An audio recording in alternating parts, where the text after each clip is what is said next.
ভক্ত্যা তানান্যয়া সাখ্যা অহোমেবং বিধর্জুনা জ্ঞাতুম দ্রষ্টুং চ তত্ত্বেন প্রবেষ্টুং চ পরন্তপ।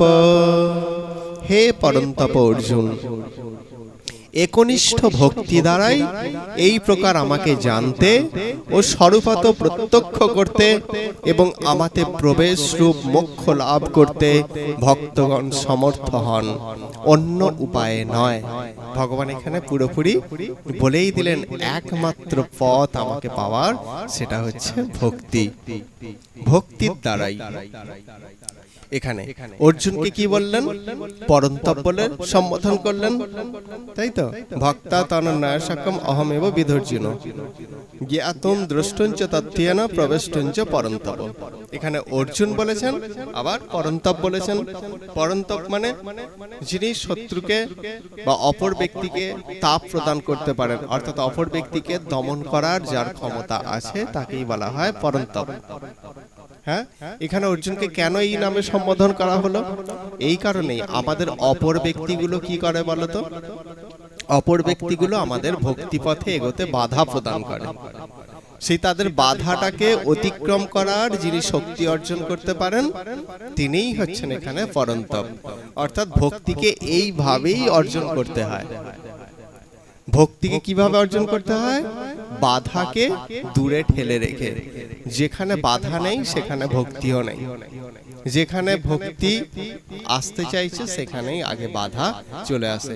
সেই বাধাকে দূর করার ক্ষমতা যারা আছেন তিনিই হচ্ছেন পরন্তপ।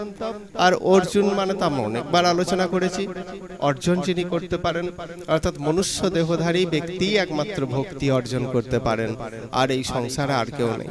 দেখো, বাবার মন্দিরে আমরা, তারকনাথের মন্দিরে আমরা যাচ্ছি, সেখানে দেখছি সন্ধ্যা আরতি হচ্ছে। প্রত্যেক ভক্ত হাত জোড় করে বাবার সম্মুখে দাঁড়িয়ে আছে। কে তার চিন্তন করছে, কে হাততালি দিচ্ছেন, কে মনে মনে সেই রূপ দর্শন করছেন। দেখো, সেই দেয়ালে যে টিকটিকি গুলো আছে তারা কি করছে? পোকা খাচ্ছে। আলোতে যে পোকাগুলো আছে পোকা খাচ্ছে। তাহলে এইটা একমাত্র কে করতে পারে? না, ঠিক আছে, হ্যাঁ, কে করতে পারে এগুলো? মানে মানুষ ছাড়া অন্য কেউ ভক্তি অর্জন করতে পারে না। সেই জন্য মনুষ্য দেহধারী প্রত্যেকটা জীবকেই এখানে অর্জুন বলে সম্বোধন করা হচ্ছে, যে হে অর্জুন, একমাত্র ভক্তির দ্বারাই তো আমাকে পাওয়া যায়। যেই জন্মে পাওয়া যায় সেই জন্মটাই তুমি লাভ করেছো, অর্থাৎ সেই জন্মটাই তুমি প্রাপ্ত হয়েছো। তাই এটাকে অবজ্ঞা করো না, অবহেলা করো না। এবার এখানে ভক্তি আমি বুঝবো কি করে? কোনটা ভক্তি কোনটা অভক্তি? ভক্তির সংজ্ঞা নারদ মুনি দিয়েছেন খুব সুন্দরভাবে। সেখানে বলা হচ্ছে ঋষিকেন ঋষিকেশ সেবনম ভক্তির উচ্যতে। সর্বপাদি, তার আগে লাইনটায় বলা হয়েছে যে সর্বপাদি বিনির্মুক্তা, সমস্ত উপাধি থেকে নিজেকে মুক্ত করো। কিরকম উপাধি? আমি উমুকের ছেলে, আমি উমুক ডাক্তার, ইঞ্জিনিয়ার, মাস্টার, প্রফেসর, আমি ওই বংশের, আমি এর সঙ্গে সম্পর্কিত, আমি উমুকের স্বামী, উমুকের স্ত্রী, উমুকের পুত্র, উমুকের কন্যা। এগুলো সব জড়জাগতিক অভিধা, উপাধি। এইগুলোকে পরিত্যাগ করো। তুমি কে? আমি ঈশ্বরের সেবক, একটাই পরিচয়। বাকি পরিচয়গুলো মুখ দিয়ে বলতে হবে, জাস্ট মুখ দিয়ে, কিন্তু এই পরিচয়টা বলতে হবে হৃদয় দিয়ে। সেটাই এখানে বলা হচ্ছে। নারদ মুনি সেটাই বলছেন যে সর্বপাদি বিনির্মুক্ত। এই সমস্ত জড়জাগতিক উপাধিগুলোকে থেকে নিজেকে মুক্ত করো। আমি উমুক, আমি তুমুক, আমি উমুক বংশের, আমি উমুকের ছেলে, এগুলো তোমাকে ঈশ্বর প্রাপ্তির ক্ষেত্রে তোমাকে কোনো সহায়তা করতে পারে না। এর দ্বারা তুমি ঈশ্বর প্রাপ্ত হতে পারো না। কি করতে হবে তোমাকে? ঋষিকেন ঋষিকেশ সেবনম ভক্তির উচ্যতে। সমস্ত ইন্দ্রিয় দিয়ে ভগবানের সেবা করার যে মানসিকতা, যখন তুমি সেটা অর্জন করতে পারবে সেটাকেই বলা হয় ভক্তি। অর্থাৎ মাছ যেমন জল ছাড়া থাকতে পারে না, ঠিক সেই রকম তুমিও ঈশ্বরের সেবা ছাড়া থাকতে পারবে না। যখন এইটা তোমার অনুভব হবে তখনই বুঝতে পারবে যে তুমি ভক্ত হয়েছো। সামান্য দু একটা একাদশী করে বা এই করে সেই করে আমরা কিন্তু কখনোই আমরা নিজেদেরকে ভক্ত বলে দাবি করতে পারি না। যখন আমার এটা মনে হবে যে আমি সমস্ত ইন্দ্রিয় দিয়ে যেন ভগবানের সেবা করি, যেমন রাধা রানী কি করেছিলেন, সমস্ত ইন্দ্রিয় দিয়ে সেবা করেও তার তৃপ্তি হচ্ছে না, সেই জন্য তিনি নিজেকে 8 রূপে প্রকাশ করেছিলেন, অষ্টসখী রূপে। অষ্টসখী তাদেরকে কি বলা হয়, সেই জন্য তো তাদের অনুরাধা বলা হয়, রাধার অনু। সেই জন্য এক দেহে কৃষ্ণের বা গোবিন্দের সেবা করে আমি সন্তুষ্ট হচ্ছি না, নিজেকে আরো প্রকাশ করলেন। তারপরে আবার তাতেও হচ্ছেন না, সেই অষ্টসখীদের কাছ থেকেও মঞ্জরি আদি এদেরকে প্রকাশ করলেন, সব তারই প্রকাশ। তাহলে এইভাবে যখন আমাদের তৃপ্তি হবে না ঈশ্বরের সেবা করে, যেন আরো করি আরো করি, যখন এইরকম পরিস্থিতি সৃষ্টি হবে তখনই কিন্তু বুঝতে হবে যে আমরা ভক্তির পর্যায়ে পৌঁছেছি। এটা আমাদেরকে মনে রাখতে হবে। তো সেটাই হচ্ছে ভক্তি। অনেকে আমরা কি বলি, মাচায় বসে বসে আড্ডা মারি, পরচর্চা করি, এরকম করি, আর বলি হ্যাঁ ওইসব ওদের মতো তিলক না পড়লেও হবে, ভক্তি থাকলেই সব হবে।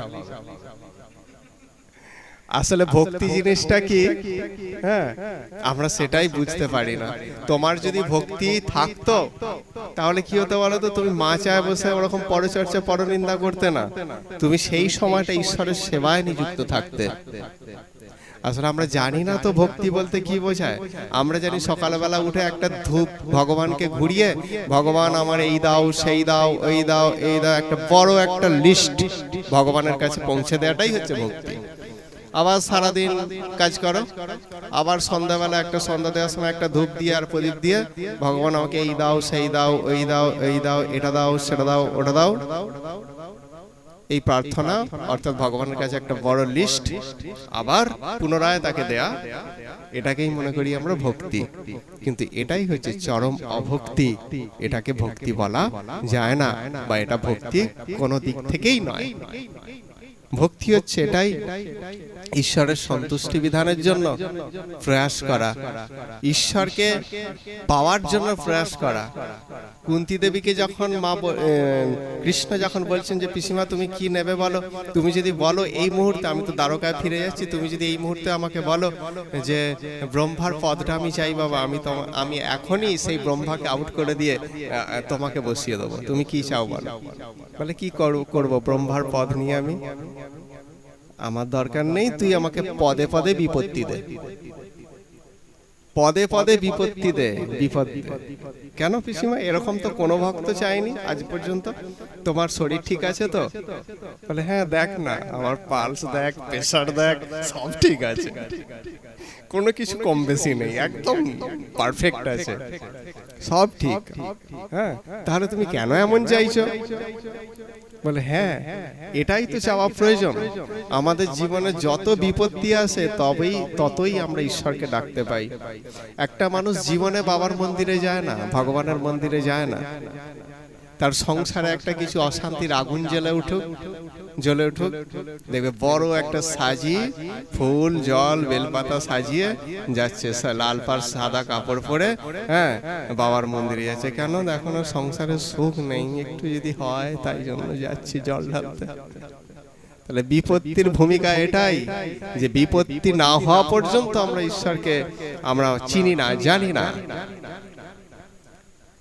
হ্যাঁ, ভক্তি হচ্ছে সেটাই, আমরা যখন সমস্ত ইন্দ্রিয় দিয়ে ভগবানের সেবায় নিযুক্ত থেকে আনন্দ পাবো, এটাই হচ্ছে ভক্তি। হ্যাঁ, তাহলে ভগবান এখানে পুরোপুরি ভাবে বলে দিলেন, জানিয়ে দিলেন যে ভক্তা তনন্নয়া সখ্যম অহমেব বিধর্জুন জ্ঞাতুম দ্রষ্টুম চ তত্ত্বেন প্রবিষ্টুম চ পরন্তব। এই ভক্তির দ্বারা কি হয়? তিনটে পাওয়া যায়, তিনটে জিনিস হয়। কি কি পাওয়া যায়? জ্ঞাতুম, ভক্তির দ্বারাই ঈশ্বরকে জানা যায়। দ্রষ্টুম চ, দ্রষ্টুম মানে তাকে দেখা যায়, তাকে দেখতে পাওয়া যায়। আর কি প্রবেষ্টুম চ পরন্তপ, প্রবেশ করা যায় কোথায়? ঈশ্বরের মধ্যে, ঈশ্বরের ধামে প্রবেশ করা যায়। কিসের দ্বারা? ভক্তির দ্বারা। তাহলে ভক্তির তিনটে ফল কি? এক হচ্ছে তাকে তত্ত্বত জানতে পারা, দুই হচ্ছে তাকে দর্শন করতে পারা, আর তিন হচ্ছে তার ধামে বা তার মধ্যে প্রবেশ করতে পারা। এই ভক্তির তিনটে ফল সেটা বলে দিলেন।